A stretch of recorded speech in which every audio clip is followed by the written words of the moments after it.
Well, if you guys are like me, then buying cars and keeping them stock just probably isn't something that you're very good at. For me, I've done it countless times, I'm sure you have too, where you buy a car telling yourself it's gonna maintain its just stock form, you're gonna daily drive it, and it's just gonna be a car you get in and drive to work.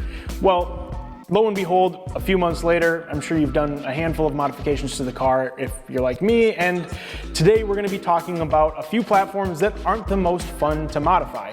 These are the cars that leave your knuckles busted, your 10 millimeters missing, and your hair on the ground. Today, again, we're talking about 5 cars that suck to modify. So the first car on our list of cars that honestly kind of suck to modify is the 300ZX. Now, I'm gonna be honest with you, mentioning any one of these 5 cars hurts just a little bit, but this one hurts especially. Let me tell you why. As you may or may not know, the car came with a non-turbo motor and a twin turbo motor. With that being said, either option kinda sucks. For one, they fail quite honestly a lot. If you skimp on doing the timing belt any later than 60,000 miles, and honestly sometimes sooner, it's not a matter of if, it's almost a matter of it will fail and likely it will take the engine out with it. Now, with that being said, if you opted for the NA option, these cars are nearly impossible to make reliable horsepower with. Anybody I know at least who's bought an NA 300ZX and put a turbo on it, it has likely failed pretty quickly. A lot of people believe that buying the NA version of the car and just putting a turbo on it will be a cheaper route than springing for that expensive twin turbo model that they see listed for sale, but more often than not, it costs way more money to actually turbo these cars reliably than it would be to just buy that twin turbo model from the get-go. Additionally, the engine bay is absolutely packed tight. Having to do any modification to the car, or maintenance work for that matter, requires more often than not at least 3 items to be removed before you can get to the thing you needed to fix. We'll see that as a commonality between a few of the cars here in the list, but in this car it's especially true. And last but not least, with this car, when you're throwing any sort of power modifications at it, the rear suspension is one of those things that just needs to be upgraded. With that being said, obviously, if you're gonna go ahead and make a ton of power with the car, there's a pretty good chance you're gonna plan on replacing the suspension anyways. It's just worth noting that in this car, it's more or less required than suggested. On to the second car in this list, which honestly, if the last one was putting the knife into my heart, this one is twisting it, is the S2000. Now, not for the reasons you may suspect, this car can be a pain in the ass to modify. And let me tell you why. For one, if you know any Honda S2000 owner, the one thing that they'll probably tell you is that finding wheels is one of the harder things to do that fit this car. With that being said, you're gonna be needing a car with the ideal offset of a plus 55, which just honestly makes finding wheels for it difficult, unless of course you find somewhere that just happens to stock a bunch of S2000 wheels. Finding off the market or used secondhand wheels is oftentimes a lot harder because, again, the offset is just a bit more obscure than standard, 18 by 9.5 plus 35. You're looking for a plus 55. Now, for Subaru people or Evo owners or something like that, finding used wheels, super easy to do. Very easy to find bolt pattern, easy to find offset, common width of wheels, common diameters of wheels, all of which suggest to make it easy to find wheels that look good and fit your car. However, when it comes to the Honda S2000 market, there's a good chance if you're buying used wheels, you're literally just buying them off of another S2000, and the tax on S2000 parts in and of themselves is definitely real. Everybody wants to charge an arm and a leg for the coveted S2000 part that they've got for sale on the internet. So good luck finding deals unless you know a guy. Next up on the list, number 3, and this one's like, again, if they were stabs in the heart and twist of the knife, this one's more like a kick to the groin, is gonna be the BMW E90, N54, and N55 platforms. pounds. These motors are great for handling horsepower. The motors themselves in stock form can handle a significant amount of boost and make upwards of 500 to 600 horsepower to the wheels without a ton of issues. However, the issues in the platform aren't with the engine. It's in everything likely around the engine and the head gasket. But we'll talk about that here. As someone who owns a 335i, I actually own the XI variety. It's my daily driver up here in the winter. It is one of those cars that is incredibly enticing to purchase because, again, for very little money, these cars can make 400 to 500 wheel horsepower. However, if you've followed anyone on the internet that's modified these cars, I particularly enjoy watching Jake Spence and Vehicle Virals. Jake actually works over at Fitment Industries, so shout out to you.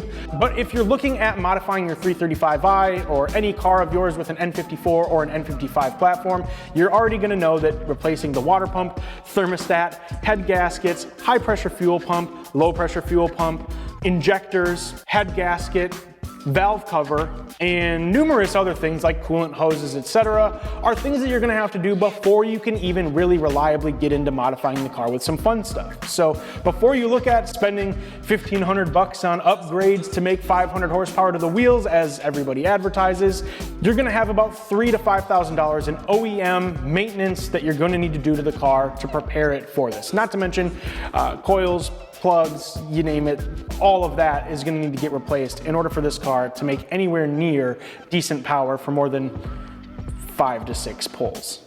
So with that being said, this is one of those cars that again can cost upwards of $7,500 to make 500 horsepower reliably-ish to the wheels, and that's not that bad. And if you're considering some of the other platforms out there that costs way more than that to get into that 500 horsepower range. Before we get into that, we're gonna talk about another platform of the German variety, and that is the Audi B5 and B6. So when we're looking at the Audi B5 S4 platform, there's a handful of things that are pretty common knowledge that tend to fail. But if you haven't really done your homework into the platform, these are things you may not be aware of and end up trying to buy one of these cars on honestly probably a steal of a price, not realizing what it is that you're really getting yourself into.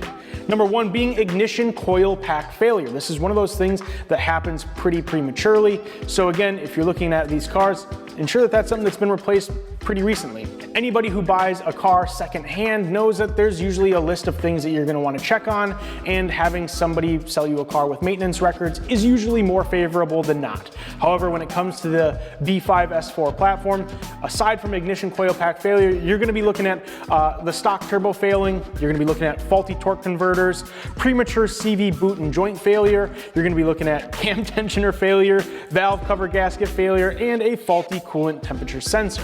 None of these things sound all too shitty to replace until you take into consideration all of the brittle lines that get in the way to maybe access some of these things, the tight engine bay, and the other myriad of things that come with German cars as a rule of thumb. Aside from that, the cars have cheap, brittle plastic in the interior. Seems to be a commonality between the cheap, brittle hoses that they use, and a couple of other things that you may want to take into consideration. But overall, these cars can be incredibly fun. I know I've definitely lost highway pulls to a handful of them when they're done right, but it takes quite a bit to get those cars to that level. So if you want to get it there, you really have to want it. Now, in addition to the B5 S4, the B6 isn't a whole lot different other than the reported sunroof switch failure. I don't know. Interesting fact that I found is that the sunroof tends to fail for some reason. Seems like an easy enough thing to replace, but a lot of people seem to bitch about it, so we'll throw it in here. All right, you guys, so the last car on our list is again one that is very near and dear to our heart. It's a car that's tough, really tough and really expensive to get into that 500 horsepower plus range, and it is the Subaru WRX. Ugh. Now, these cars are great platforms. Again, we obviously sell quite a few parts for them. It's a car that we've been invested in for quite a long time because they can be incredibly fun to drive. However, they come with too many memes about head gasket failure, ringland failure, among many other things. But again, these cars are pretty well set up from the factory. They've got good steering. The all-wheel drive system is phenomenal in my opinion. The ergonomics are at least relatively good. And they're just fundamentally correct. They feel right when you get in the car and drive them. You get a lot of awesome feedback. They're, again, fun to drive, fun to own for the most part. However, there's a few things that really suck about these cars, and that's what we're getting into. To start off, we'll just go ahead and hit the nail right on the head with the infamous head gasket failure issue. To do this, it's one of those jobs that's quite honestly kind of a pain in the ass. If you ask anybody who's done it themselves, they're probably going to A, tell you if they left the motor in and that they regret doing so, because it's honestly just easier to pull the motor and replace the gaskets then. But in doing so, again, pulling the engine is no easy feat, requires very specialized tools, and not everybody just happens to own them. I promise you, the number of Subaru WRXs that have been sold do not also equate to the number of people who own cherry pickers for engines. However, these are one of those cars that once you cross over a certain threshold for power, again, it's going to start to experience some issues. Now, we've found that tends to be around the 330 to 350 wheel horsepower range, depending on how many miles are on the car and how hard it's been driven, et cetera, lots of literally one-off situations. However, with that being said, if you do pull the engine, there's a great way to build it for it to handle more power. If you're interested in seeing how much it costs to modify one of those cars, go ahead and check out this link up here to one of our videos where we actually broke down exactly how much it costs to build a Subaru WRX, at least the 2015 variety, and we kind of break it down from mild to wild. But with that being said, these cars come with bad turbo bearing issues, power steering cavitation issues, the wear and shimming issue on the AC clutch, the steering rack wear and failure problem, wheel bearing failures, coolant thermostats kind of suck to replace, and a couple of other things aside from the fact that it's typically, like most modern cars, packed with a clusterfuck of hoses, wires, and engine goes boom type of things. So with that being said, there's a lot of problems that come with Subarus, but they can be a really fun car to modify, and they can be a really fun car to own. But that's going to complete our list of 5 cars that honestly kind of suck to own and modify.